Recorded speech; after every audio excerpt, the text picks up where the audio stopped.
In the name of God, the Father, the Son, and the Holy Spirit. Kind and loving Father, we come before you this morning.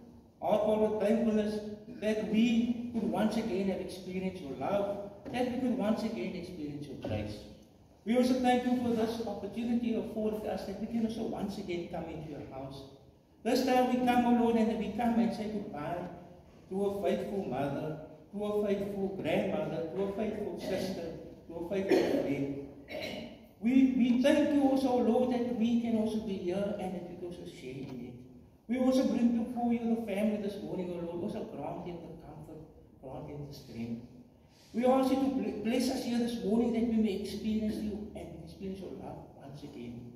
Myself also sanctify me for this task, O Lord. Also let your Spirit be the speaker through me. That which you also want to bring across to your congregation, that we as the congregation will also accept it. Cover me also under the praise of our blessing carriers who remember us here this morning. I ask you also now that we live through a few moments of joy and blessing, that we can experience you. We ask that the heavenly angels form a wall of protection around us, that no harm is before us here, but that we may enjoy and have a blessed divine service. This we pray in Jesus' name. Amen. Amen. Good morning, dear family, brothers and sisters, friends. Our word for this morning as basis for the divine service is out of the book of Mark, the chapter 14, the verse 6 and a portion of verse 8. But Jesus said, "Let her alone. Why do you trouble her? She has done a good work for me. She has done what she could." In Afrikaans is dit die boek van Markus, die 14de hoofstuk, die 6de vers en 'n gedeelte van vers 8.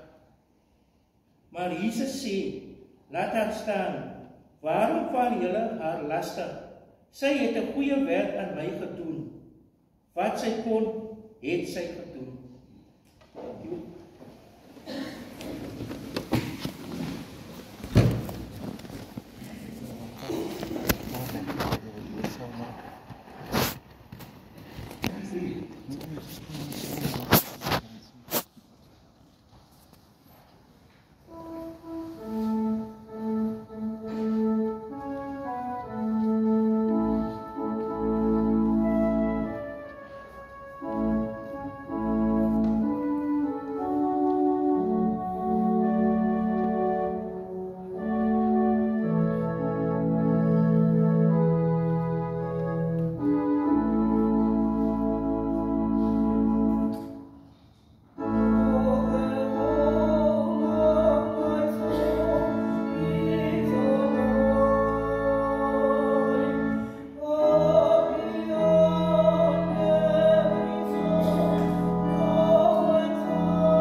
Brothers and sisters, friends, family.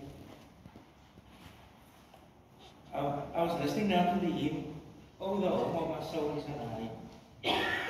And how a blessed longing it is that we can have that desire, that we know that our home is not in our home, that we know that our home that we strive for is with the will of the Lord Jesus Christ. And when our dear sister was rendering, I took a moment back and said, yes, Lord, that is where we want to be. That is what Sheila would do. The life that she lived on earth, our ultimate goal is to be with our Heavenly Father. And now, I just want to give you a short write-up of Auntie Sheila that was written by her family members.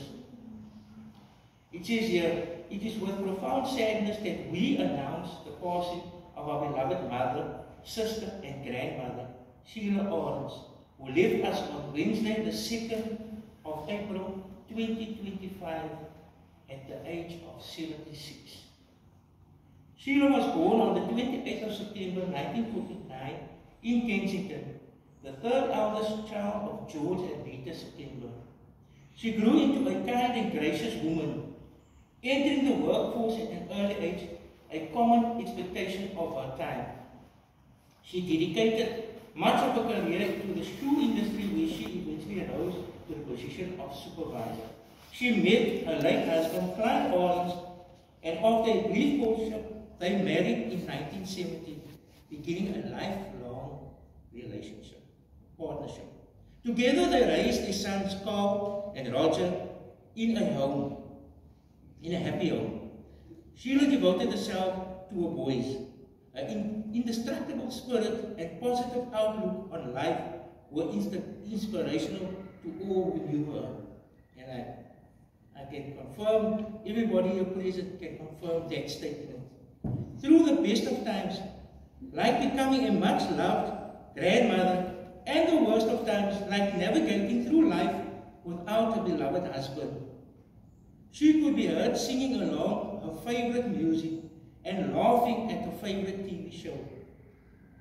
When Sheila went, there would be love. Wherever Sheila went, there would be love, beauty, and music. What a beautiful characteristic. For most of her life, Sheila resided at 74 Acre Road until 2021, when she had to relocate due to unforeseen circumstances. To ensure comfort, her family built a flatlet at 22 de Havilland Street. Though modest, it became a happy for her and Roger, a happy home for her and Roger. Sheila was a spirited and independent woman, often navigating the city using public transport. Her gentle and warm nature endeared her to many, leaving a lasting impression on friends and family alike. She was also a talented cook, renowned for her delicious boontie breedie.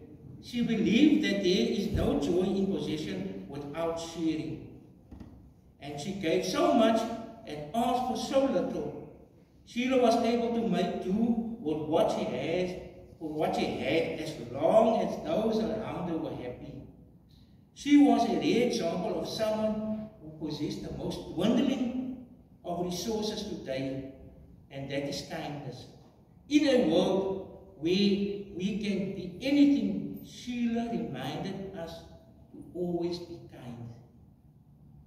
Her health declined after falling ill on the eve of Christmas 2024, and despite the best efforts of Carl and Roger, who provided unwavering support, she never fully recovered. Roger even left his job to care for his mother full-time. It was heartbreaking to witness her suffering, especially as medical professionals struggled to diagnose her condition. In the early hours of Wednesday, 2nd April, the angels came to take her home. We take comfort in knowing her faith was a cornerstone of her life. She was a devoted member of the church, attending services faithfully, even if it meant walking there. The love and the respect she earned from her congregation were a testament to her kind spirit. Sheila will be deeply missed by her 2 sons, grandchildren, 3 brothers, 3 sisters, and all who knew her.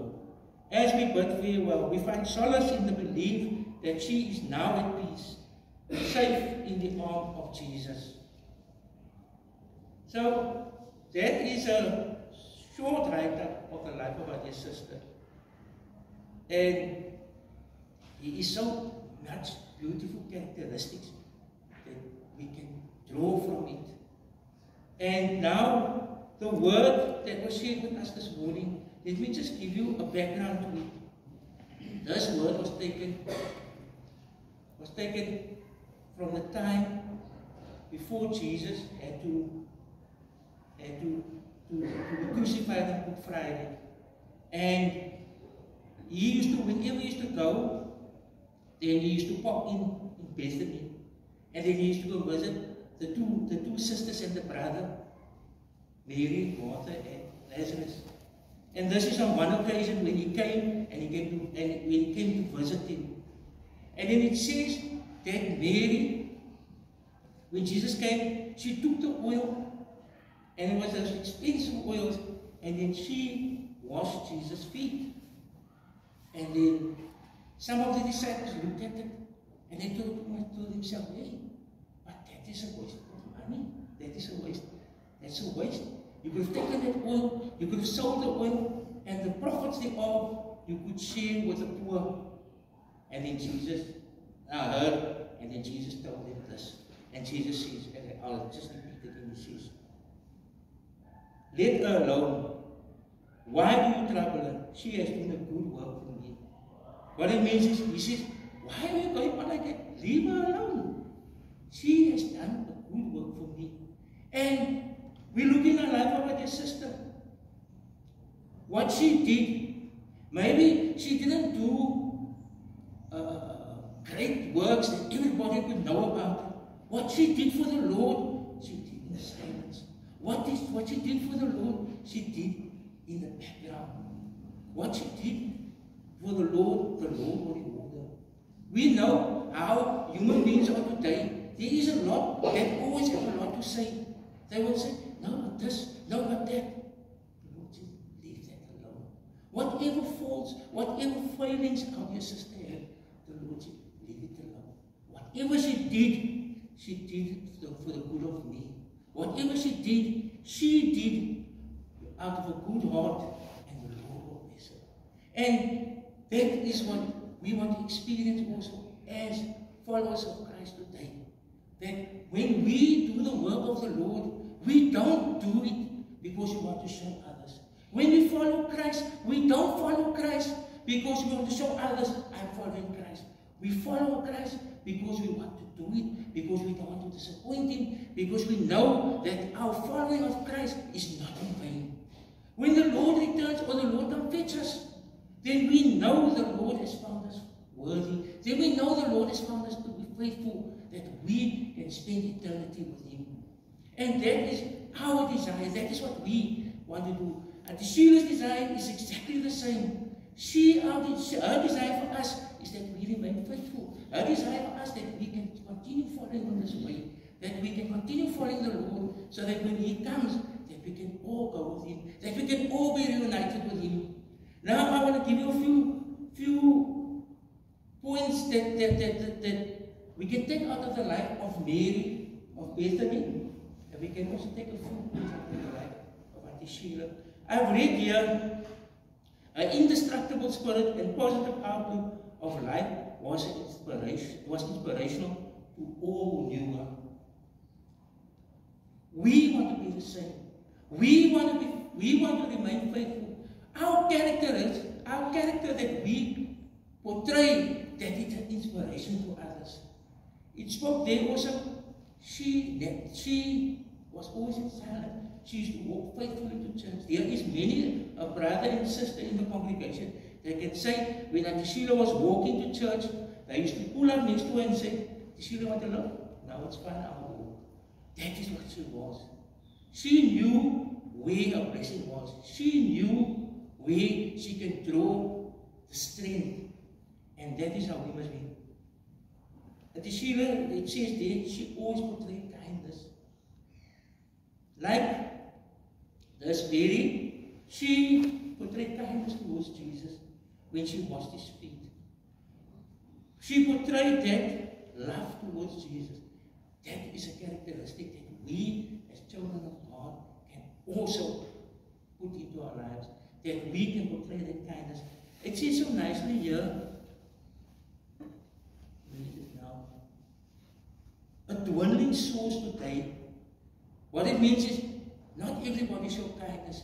People don't have sympathy and people don't care about others. Everybody today is just worried about himself. But here it says the most dwindling of resources today, which is kindness.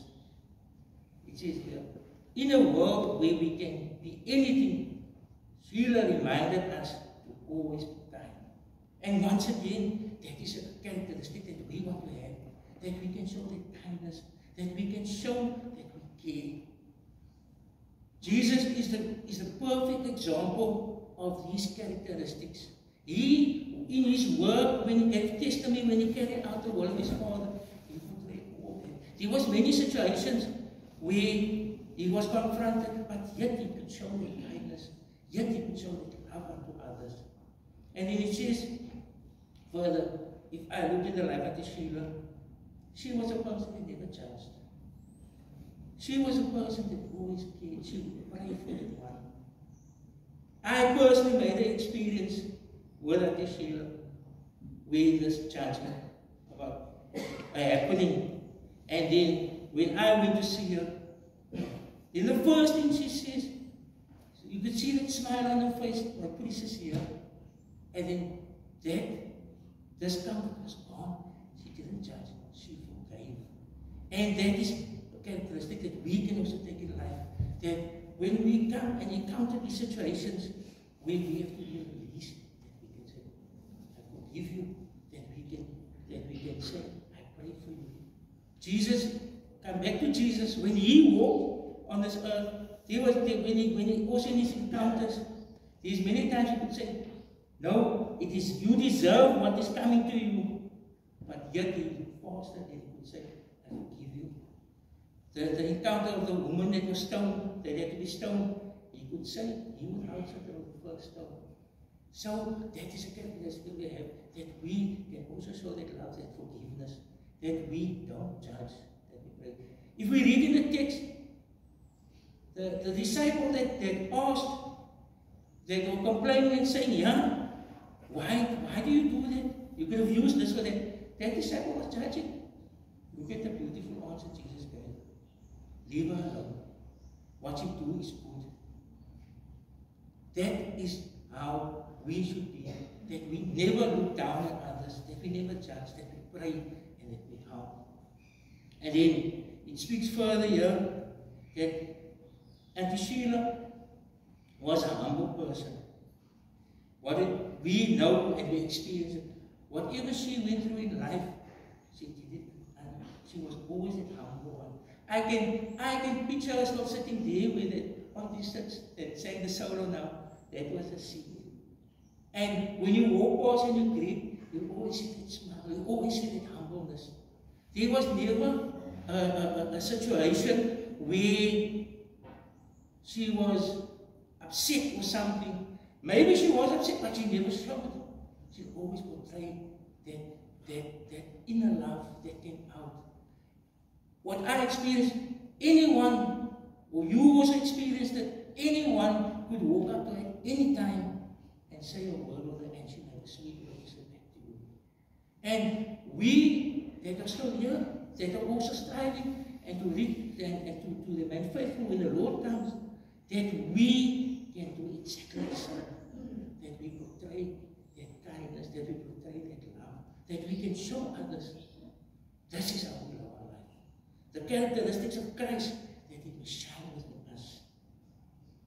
And then it speaks, we heard also how devoted she was to Christ.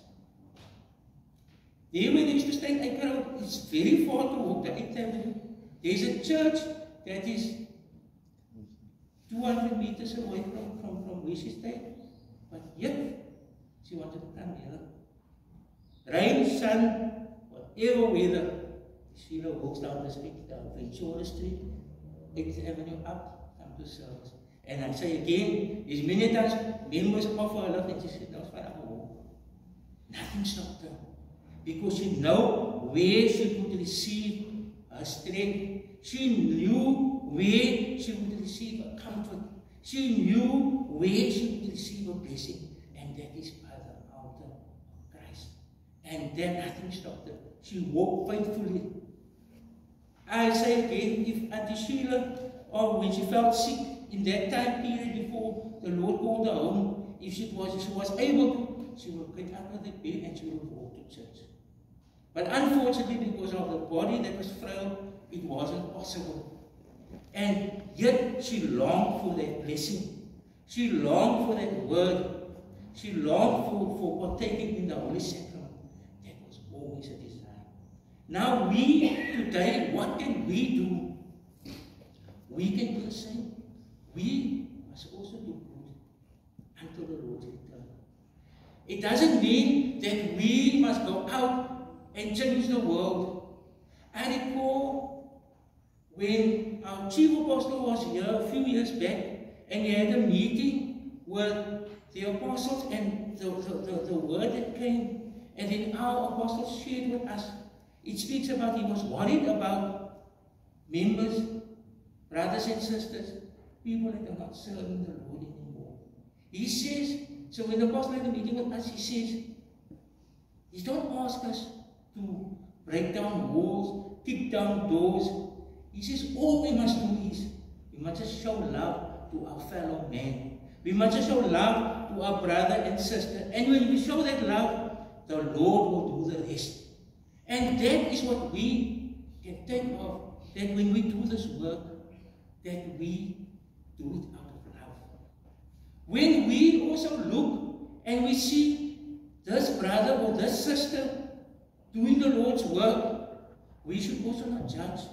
Because sometimes it's just human. Then we come and then we look and say, yeah, he want to buy a face. He's looking for credit. No, he's not. He's doing it because he loves the Lord's work. We should say, I pray, I say, Lord, bless that brother. Lord, bless that sister. Because what she's doing the work of the Lord. And that is how we should also go about it. When we do this work, no matter how small it is, a prayer, saying a prayer on behalf of a fellow member, brother, sister, friend, whoever, just that prayer, that is doing the Lord's work. You are doing good. You're not,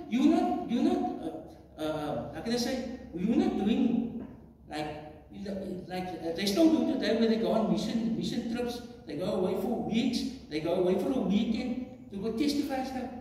You may be not capable of doing that, but just say that prayer. When you're in the house of the Lord and you can't sing in the choir, you can't play the organ, you can't play the gospel, but you come and you just sweep up, clean the house of the Lord. You're doing the good work unto the Lord. And for that, we will be blessed. Then, we should also show love and kindness unto others. We should love that life, the Sheila Testament, what Jesus loved. Whoever he encountered, he could share his love, he could share his kindness, he could share that which the Lord, what his Father wanted to bestow upon him. Here, we today that are still walking, we should do the same. That we walk this walk of life, that we can show this kindness, that we can show this love unto others, where we can help, where help is needed. There's a text in Matthew 25. It says, most assuredly I say unto you, what you do unto the least, you do unto me. What it means is, somebody come knock on the door and I give them a piece of bread.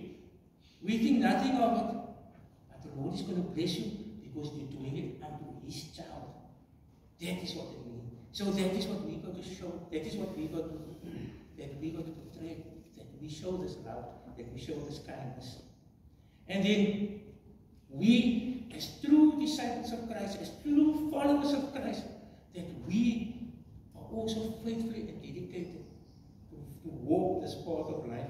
That when we have the opportunity to have fellowship with Christ, that we are there, that we can partake in it, that we can receive that strength, that we can receive that blessing. And then when we do this, then we will grow in faith. We know that when he comes, that we will be found worthy. And then the last point is that we should have a fervent prayer life that is driven by deep faith and a desire to align up to the will of God. What it means is that our life must be a life of prayer. That our life is always aligned to the will of Christ.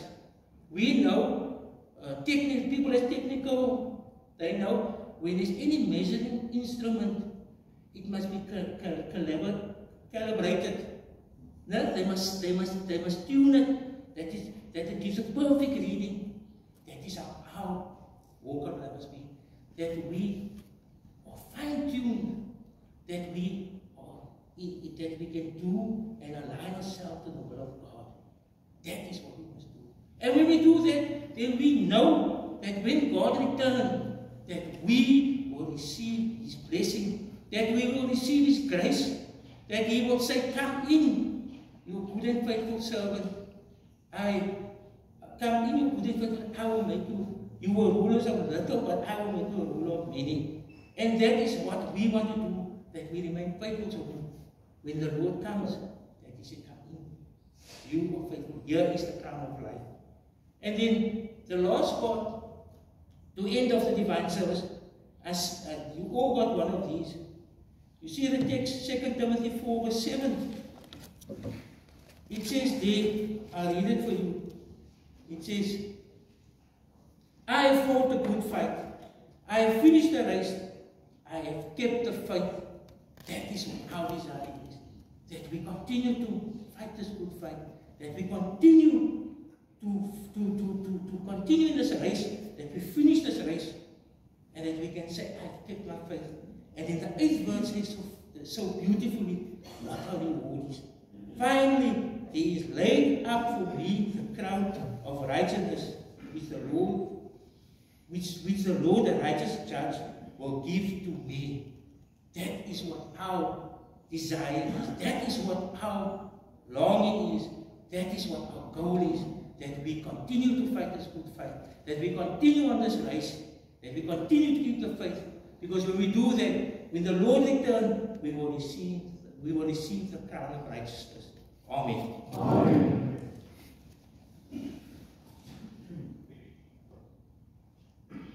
We want to rise now for the surrendering of the body and interment.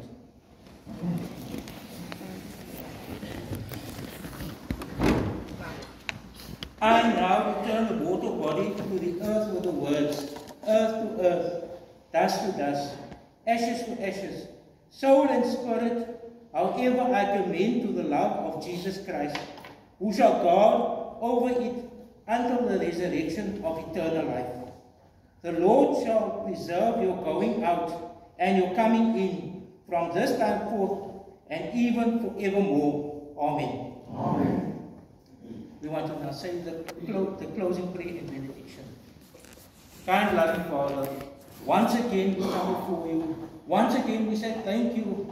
Once again we have experienced the love that you have towards us. We thank you for this word that we have received. We thank you that we could also hear it. We ask you now to give us that we need, that we also carry it out. That we can also draw your blessing upon us. That we can also strive, and that is to remain faithful. That when we know, when we walk this way, when we finish this race, that our future is with you. We also thank you also for the life of our dear sister here, where she is also now there in the house that is waiting for your return. We thank you, O Lord, for her life that you could also share with us. We thank you for the example that she was for us. We also thank you that we here present can also be present, and that is also to say farewell to her. But we know this farewell is not forever, because when you come, that we can experience eternity with you. I ask you to bless us also now further during this day. We also ask you to bless us, O Lord, and also open a way for us in the day of tomorrow, where we can also come into your house. Where our dear sister here can also be invited, and that is also to receive Holy Communion, where the Apostle of Grace is erected. Bless us now further during this day. We ask you for the shortening of the time. We ask you to come and fetch us all with you. This we pray in Jesus' name. Amen. Amen. The grace of our Lord Jesus Christ, and the love of God, and the communion of the Holy Spirit be with you all. Amen.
extend our heartfelt gratitude to the following people. To the ministers for their support and understanding and comfort during this time of bereavement. To Sam Funerals for their valuable service and this beautiful send-off. To the family who supported her during her sickness. To everybody here today who came from far and wide to show their last respects. To anyone else not mentioned, we say thank you. And now the family, we as the family would also like to invite you for some refreshments here at church in the hall at the back of the service. Thank you. The pallbearers can come forward.